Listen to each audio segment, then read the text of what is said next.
And I'm going to start doing some stuff where I let you guys, instead of me up here doing every question with you, I got to have you guys try some out on your own too and walk around. All right, real quick here. Number one, we're going to reflect ABC over DEF. You guys can fill in the angle measurements right now. Angle A is 40. Angle B, 95. What's angle F? Over here. All right, we just did a reflection. Nothing changes in a reflection, right? Sides stay the same, angles stay the same. So our goal is, what does F match up with? Angle F is going to be congruent to, look how they labeled it, ABC and DEF. What's in place of angle F? Angle C. So whatever angle C is, that's what angle F will be.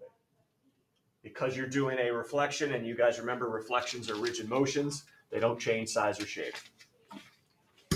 So we should be looking at, I'm going to go quick here, choice 2. All right, because you can find angle C, you guys know 180 degrees in a triangle.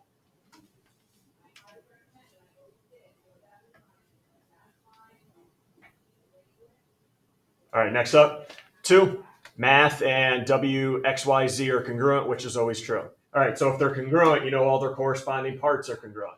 So number 1, I look at MA equals MH, or MA equals XY. Take a look at how they wrote it. Everyone see where MA is? First 2 letters. So it should be congruent to the first 2 letters in the second quadrilateral, which are XW, not XY. So they're not corresponding parts. They're not equal. How about H and W? Do they correspond? Nope. H is the last letter, W is the first letter, so they don't correspond. Quadrilateral WXYZ can be mapped on using a sequence of rigid motions. And you guys remember rigid motions mean things that do not change size or shape. All right, something that does not change the size or shape, and if they're congruent, that's the definition of congruent. Does not change size or shape. And not necessarily the same size below me. They are the same size.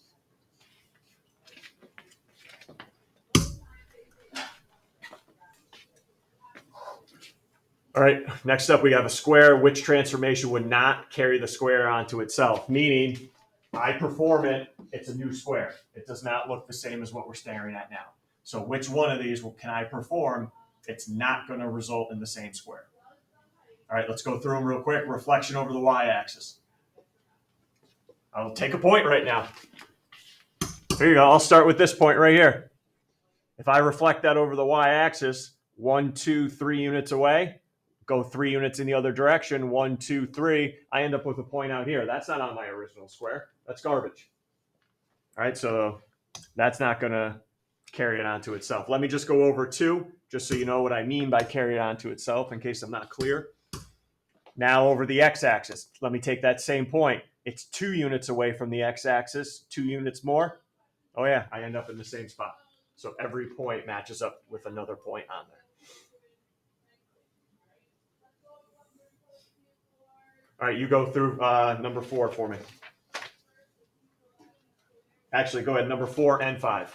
You do 4 and 5. Finish up these rigid motions, 4 and 5.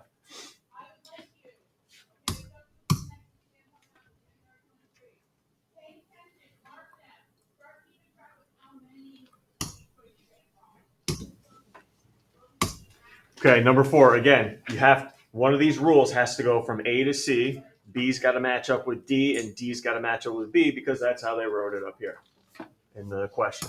So I go to the first one, a reflection over line L, followed by a 180 rotation about point E. So let me take point A first because it better match up to C. So if I take point A, reflect it over line L, I go to B. So now I'm at B. And now if I rotate it 180 degrees around point E, there's 90 because it's a rectangle, I end up at point D, not point C. But I ended up at point D. All right, so that's not going to cut it. I don't even try the other points. Next up, a reflection over L and then a reflection over M. So I take point A, reflect it over L, I'm back at B. And now if I reflect it over M, now I'm at C, where I wanted to be. And if I do that for the next 2 as well, they end up in the same spots. So that's why it's going to be choice 2. Okay, questions there? And then here's where you guys had to figure out your own rules. Real quick reminder, This is tough where to start. I talked in this unit about orientation. Orientation, ready? If I go DOG, maps DOG on, make sure you go DOG to CAT first. All right, make sure you're doing that, because if your rule goes backwards, can't give you credit. Maps DOG onto CAT. So make sure you're going from DOG up here to CAT. So I look at D to O to G to D. Does everyone see that's going clockwise? I'm going clockwise, right? But now if I go to the letters that match up, C to A to T, where am I going now? Now I'm going counterclockwise. So that tells me, because the orientation changed from clockwise to counterclockwise, definitely happened. Definitely a reflection. All right, plus something else, I'm sure, but definitely a reflection in there. You guys let me know if you had something different. I thought this was probably going to be the most common one. Triangle dog is reflected over the y-axis,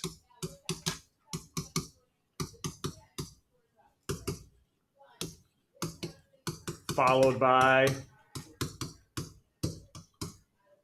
a translation up 5.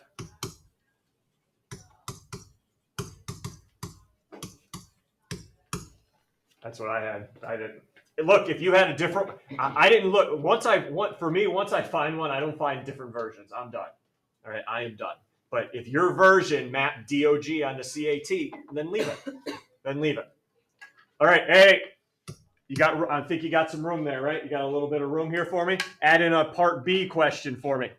Here's part A. Add in a part B, because they may ask this, and I want to make sure we're prepared. Explain why triangle DOG congruent to triangle CAT. I can definitely see that coming up, so I want to make sure you're prepared. So you did part A. You described a sequence of transformations. Now explain why they're congruent. All right, so I want to make sure we just went over the correct wording that's expected. We did reflections and translations. That's what you did. Are, what do we call these again? Rigid motions, which, anybody remember the wording here? Which preserve angle measure and side length. That's fine. Yep. I'm going to put distance, which preserve angle measure and distance. Thus, therefore, ergo, triangle dog congruent to triangle cat. So I just wanted to make sure. You'll see a bunch more of these if you decide to practice, that are going to, hey, why are they congruent? I just want to make sure we were reminded of all the wording.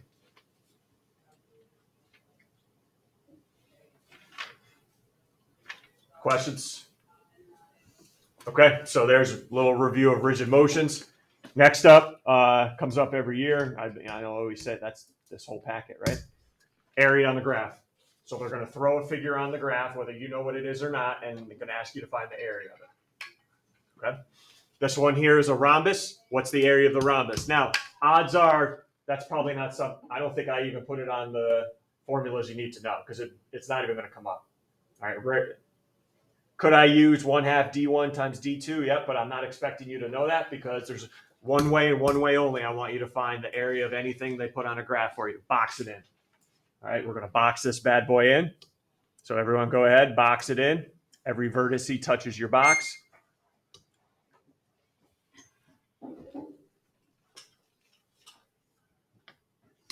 Whether that box is a rectangle or a square. Okay, first step, find the area of the box. Length times width. Find the area of the box, rectangle. I should stop saying box, because it's not really mathematical. It's probably a rectangle.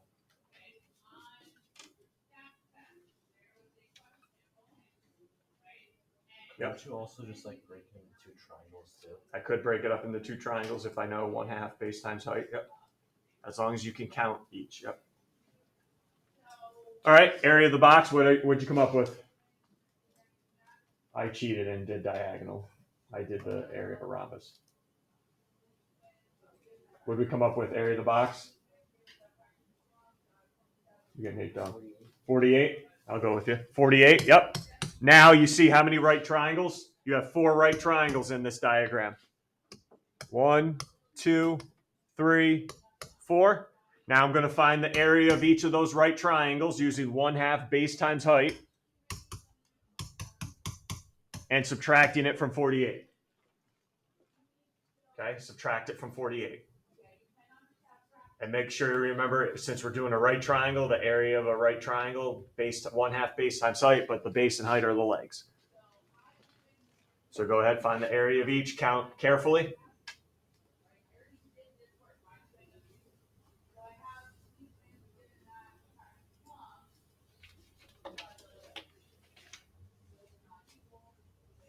If you do happen to remember that the area of a rhombus is 1/2 diagonal 1 times diagonal 2, you're more than welcome to use that.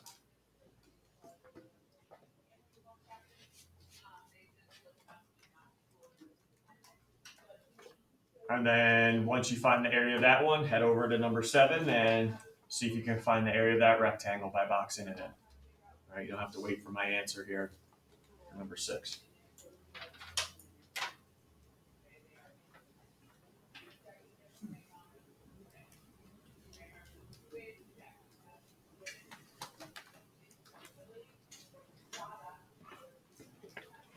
You guys that are finishing up number 6, hopefully you found the area to be 24. Keep going. Make sure you get 24 out after you subtract everything from 48. And then move on to the rectangle.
When you find the area of triangles in number 7, 2 sets are congruent to each other.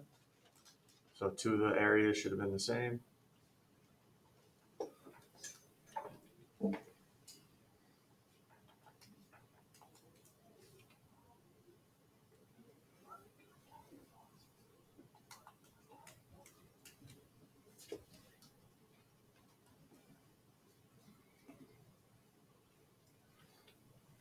Everyone has access to the printers in the school, correct? You have access to the printers? Because I'm going to have you print out a new exam to bring to class tomorrow. I think. Tomorrow, we'll see.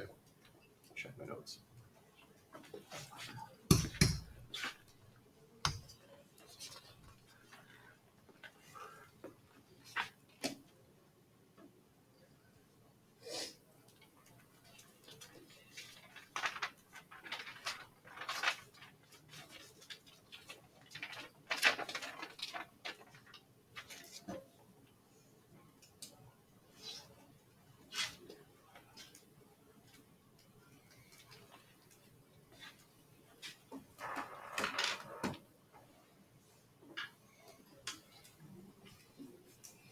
We're getting 34 out, hopefully at the end here.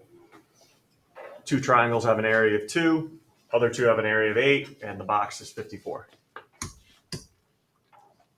All right, we're good. All right, last topic, commonly on the Regents exam, 5 days worth here. Last topic, Hills and Sass. All right, Hills and Sass. First thing, how do I know it's going to be a Hills and Sass problem? Wording, wording, wording, wording. Go to the directions up top, number 8. Altitude to the hypotenuse. Automatic, Hills Sass. Altitude to the hypotenuse. I see that phrase and then the directions. Yep, it's time for Sass. Only time. You can't just pop out Sass whenever you want. This is the only thing you have a right triangle, altitude to the hypotenuse. Let's label it and figure out which one we're going to use here. The length of DL is 4 times the length of BD. Well, I don't know what BD is, so I'm going to start off calling that X. And if DL is 4 times that, 4X, not 4 plus, not 4 more, 4 plus X, 4 times it. So 4X. All right, so now let's decide between Hills and Sass so we can review it. Anybody know what the 6 is in the diagram? Altitude. Discussion's over. If the altitude is involved, there's only one out of Hills and Sass that involves altitude, and that is Sass. And again, we did this over a course of 2 days, but now I have 6 minutes to review it. So we okay why it's going to be Sass. If the altitude is involved, it's Sass. If it's not, then we got to go Hills. All right, so segment, S for segment, which is the segments created on the hypotenuse. One is X. The altitude is 6, you told me. The 6's stay the same. Altitudes are the same. S, anybody remember same or different segment when we did this? Different segment. So I'm going to use 4X. So there's Sass in full display. All right, let's cross multiply. I get 4X squared equals 36. Everybody wants to take the square root so quick. You can't until X squared is by itself. Okay, we can't take square root unless X squared is by itself. So divide the 4 out. X squared equals 9. Now you can take the square root, everybody. X equals 3. And take your time. You have 3 hours to take this. You cannot leave the exam room until 2 hours is up. So if you fly by in an hour, you have to sit there for another hour. So make sure you answer the question. I get a little nervous when I find X. Did I really answer what was being asked? Find BD. What did I call BD? X. Okay, I'm good. I don't need to multiply it by 4. Just be careful, though. And finally here, number 9. Again, everyone see the wording? Altitude to the hypotenuse. FH is 9. EF is 15. What's EG?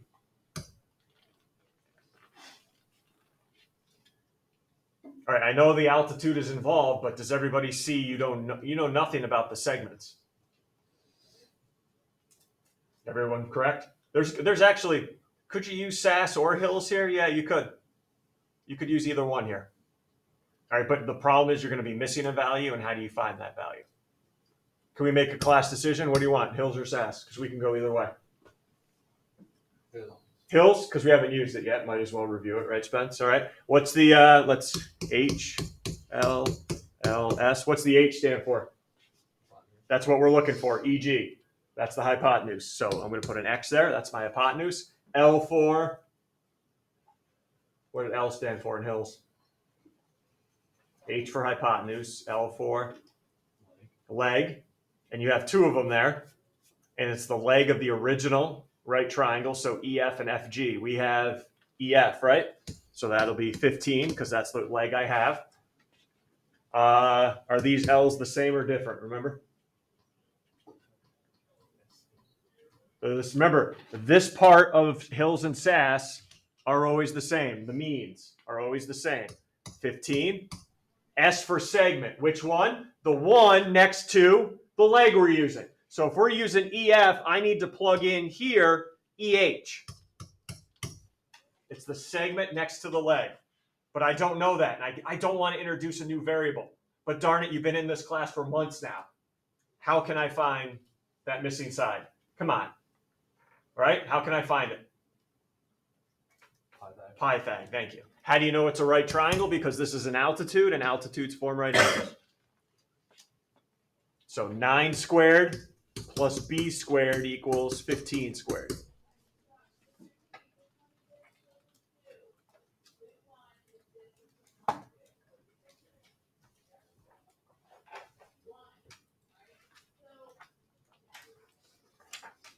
And then hopefully you find that that is 12.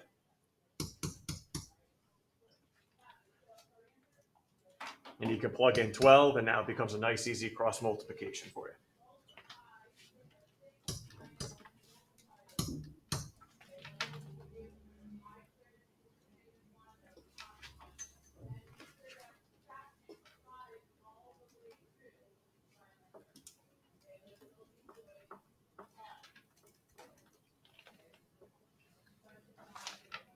We get x to be 18.75.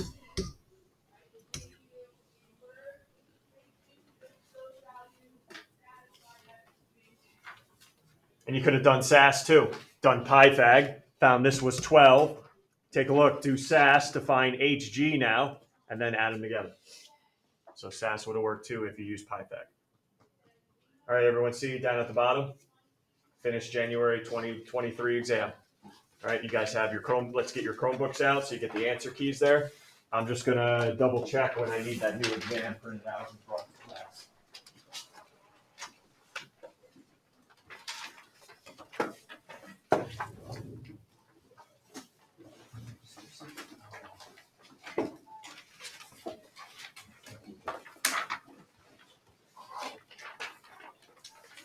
Yep, starting tomorrow, you might want to make a note. I need the June 2022 in class. All right, June 2022 exam in class tomorrow. All right, so find a way to print it out today. June 2022. You guys know where to access them on Classroom. There's blank copies up there. June 2022 tomorrow in class. We're going to start talking about some random topics that may or may not be on there.